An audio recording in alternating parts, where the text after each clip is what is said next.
subscribe, share and like. Today in this video we shall learn about the c-tet. Unseen passages, unseen poems. In that they ask some of the grammar to find out. So that it is very important to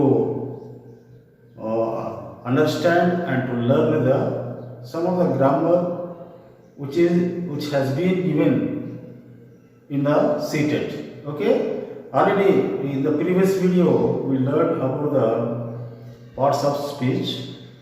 Now only two parts of speech are remaining. That also we will complete in this video.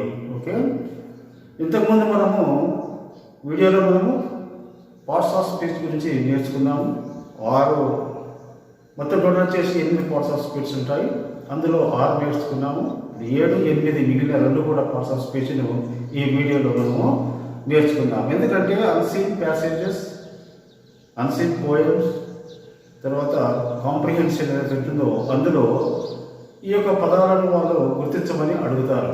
కనుక మీరు ఈ యొక్క గ్రామర్ను ఏదైతే grammar అంటే c-tetకి సంబంధించిన grammar మాత్రమే మీరు బాగా నేర్చుకుని ఉంటే మరియు అందులో కూడా మార్పు సంపాదించే అవకాశము ఉంటుంది. అయితే లాస్ట్ వీడియోలో మనము ఆల్రెడీ నేర్చుకున్నాం కనుక కంటిన్యూయేషన్ ఈ వీడియో చూద్దాం. మనము ఇందులో పార్ట్స్ ఆఫ్ స్పీచ్, c-tet కొరకు పార్ట్స్ ఆఫ్ స్పీచ్ మనం చూసినట్లయితే లాస్ట్ టైం ఆల్సో అంటే పోయినసారి మనం నేర్చుకున్నాం. Learn about preposition is a word placed before noun or a pronoun and shows relationship of it with the other words. Preposition, pre means mundu annattu mundu. Preposition is a word, it is also a padamu placed before. దేని ముందు దాన్ని పెడతారంటే ఒకటి వచ్చేసి noun ముందు కానీ లేదా noun అంటే మనం నామవాచకం అంటాం, ప్రణవం అంటే సర్వనామం అంటాం, వాటి ముందర పెడతారు. అండ్ షోస్ ద రిలేషన్షిప్ అంటే సంబంధాన్ని, ఇతర పదాలతో సంబంధాన్ని తెలియజేస్తుంది. అంటే ఇక్కడ మనం చూసినట్లయితే ప్రిపోజిషన్ అనేది ఒక పదము, అది నామవాచకము తర్వాత సర్వనామముకు ముందు ఉంచబడుతుంది. ఆ ముందు ఉంచబడడం వల్ల ఆ పదాల యొక్క సంబంధాన్ని అది తెలియజేస్తుంది.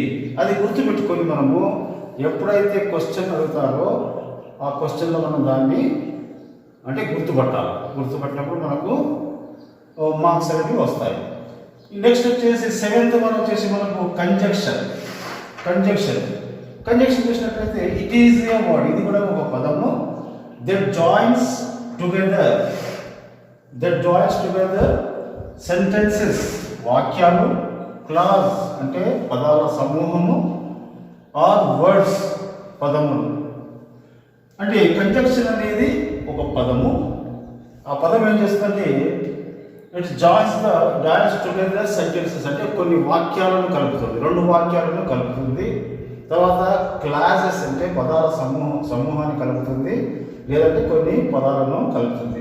ఎగ్జాంపుల్స్ మనం చూసినట్లయితే ఇక్కడ examples, some of the examples మనం కొన్ని ఎగ్జాంపుల్స్ ఆర్, తర్వాత and, as, for, or, it, yet and so.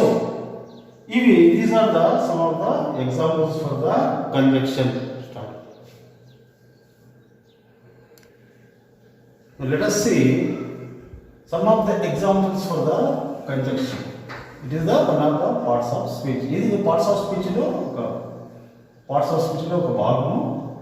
తర్వాత ఎగ్జాంపుల్స్ చూస్తే మీకు అర్థమవుతుంది. ఇక్కడ చూసినట్లయితే ఇక్కడ కొన్ని ఎగ్జాంపుల్స్ రాయబడ్డాయి.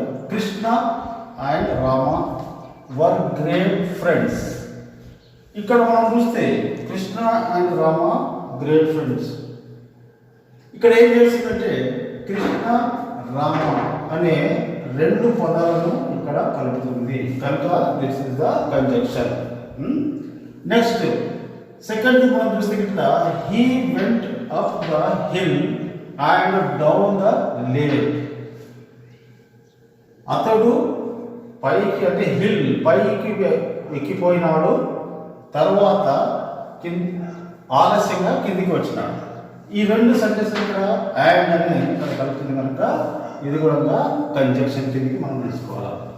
ఇంకో ఎగ్జాంపుల్ మనం చూస్తే my brother studied law and I studied medicine. ఇక్కడ my brother studied law and I studied medicine. ఇక్కడ మనం చూస్తే ఏమున్నట్టు ఇక్కడ రెండు సెంటెన్స్లను మనకు ఇట్లా కలిపినట్టుగా చూస్తుంది, రెండు వాక్యాలను కలుపుతుంది. అండ్ అదే మనం చూస్తే Varun and Akhil are brothers. ఇక్కడ చూసినట్లయితే అండ్ అనేది రెండు పదాలను కలుపుతుంది. ఇంతకుముందే మనము డెఫినేషన్లో మనం నేర్చుకున్నాము.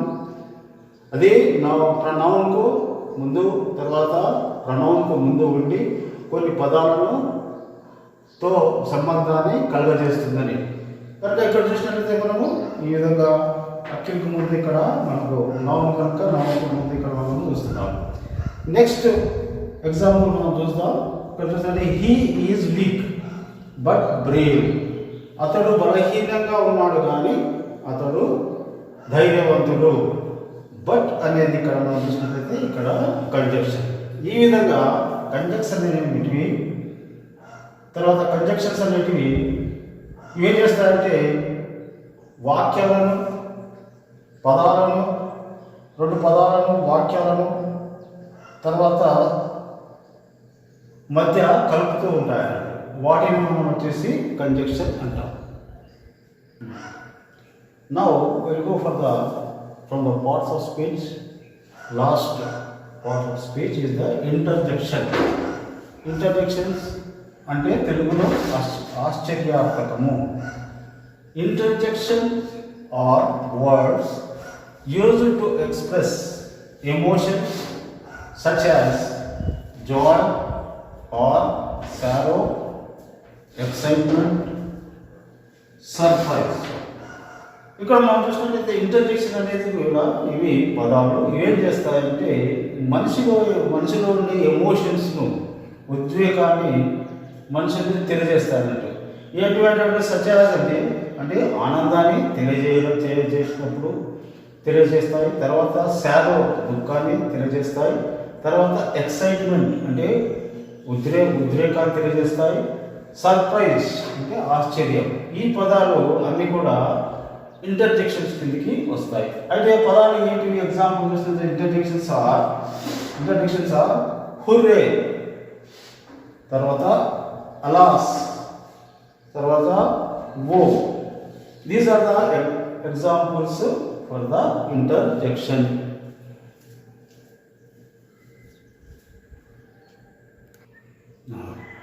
పార్ట్స్ ఆఫ్ స్పీచ్లో మనకు చివరిది మనం ఏం చేసుకున్నాం ఇంటర్జెక్షన్ గురించి మనం తెలుసుకున్నాం. దానికి కొన్ని ఎగ్జాంపుల్స్, ఆ ఎగ్జాంపుల్స్ మనం ఒకవేళ నేర్చుకున్నట్లయితే నెక్స్ట్ అంటే ఏ విధంగా వచ్చినా కూడా మనం వాటిని క్వశ్చన్స్లో వచ్చినా కూడా ఏ విధంగా వచ్చినా కూడా మనం వాటిని సాల్వ్ చేయడానికి అవకాశం ఉంటుంది. చూడండి, ఫస్ట్ ఎగ్జాంపుల్ వచ్చేసి hello how do you do. Hello how do you do, ఇది hello how do you do అంటున్నాడు. అంటే నువ్వు ఏం చేస్తావు, ఏం చేస్తున్నావు అన్నాడు. అంటే ఇది ఒక రకంగా చూస్తే ఆశ్చర్యాత్మకంగా అనిపిస్తుంది. తర్వాత వచ్చేసి గ్రీటింగ్ అని కూడా రెండు రకాలుగా మనకు అది అర్థాన్నిస్తుంది. సెకండ్ చూస్తే హుర్రా. ఈ హుర్రా అనేది వీ వన్ ద బ్యాటిల్ అంటే సంతోషాన్ని తర్వాత విజయాన్ని తెలియజేస్తుంది అన్నట్లు. వీ వన్ ద బ్యాటిల్, మనము యుద్ధము గెలిచినాము, అది సంతోషాన్ని తెలియజేస్తుంది. థర్డ్ మన ఎగ్జాంపుల్ చూసుకుంటే of the child is dead అంటే ఆ పిల్లవాడు చనిపోయాడు. అదే ఏదైనా తెలుస్తుంది మనకు బాధ లేక విచారాన్ని మనకు తెలియజేస్తుంది. నెక్స్ట్ వచ్చేసి అలాస్. అలాస్ అన్నప్పుడు ఎటువంటి సందర్భంలో హీ ఈజ్ డెడ్, అతడు చనిపోయాడు, విచారము లేదా అయ్యో అని మనము అంటాం అన్నట్టు. తర్వాత ఖుష్ అనేది కూడా ఇది కూడా ఇంటర్జెక్షన్. మనం చూస్తే do not make noise. Do not make noise అంటే శబ్దం చేయవద్దు. ఖుష్ నిశ్శబ్దంగా ఉండు అని హెచ్చరిక తెలియజేస్తుంది. తర్వాత ఓ లుక్ ఎట్ ద రెయిన్బో అంటే రెయిన్బో అంటే మనం ఇంద్రధనస్సు ఆకాశంలో అప్పుడు చూసినప్పుడు ఇంద్రధనస్సు ఎట్లా ఉంది కదా అని మనకు ఒక ఆశ్చర్యకరమైన విషయాన్ని మనకు తెలియదు. అటువంటి సందర్భాల్లో ఈ యొక్క పార్ట్స్ ఆఫ్ స్పీచ్లోని ఇంటర్జెక్షన్ అనే ఈ యొక్క పదాన్ని వాడతారు. పార్ట్స్ ఆఫ్ స్పీచ్, ఇందులోనే మనకు కొన్ని పార్ట్స్ ఆఫ్ స్పీచ్లో ఉన్నాయి. పార్ట్స్ అంటే భాగాలు, ఆఫ్ స్పీచ్ అంటే భాష భాగాలు. మనం మాట్లాడే భాషలో ఉండే భాగాలు లేదా పదాలని మనం ఏమంటాం పార్ట్స్ ఆఫ్ స్పీచ్. ఆ పార్ట్స్ ఆఫ్ స్పీచ్ ప్రధానంగా వచ్చేసి 8 రకాలు. ఆ 8 రకాల పార్ట్స్ ఆఫ్ స్పీచ్ మనము లాస్ట్ వీడియో, ఇంతకుముందు వీడియో మరి ఈ వీడియోలో కూడా ఈ యొక్క పార్ట్స్ ఆఫ్ స్పీచ్ను మనము ఫినిష్ చేసుకున్నామంటే కంప్లీట్ చేసుకున్నాము. నెక్స్ట్ వచ్చేసి మనకు టెన్సెస్ గురించి నేర్చుకుందాం మనం నెక్స్ట్ వీడియోలో. సో మీరు దయచేసి please subscribe, share, like and thank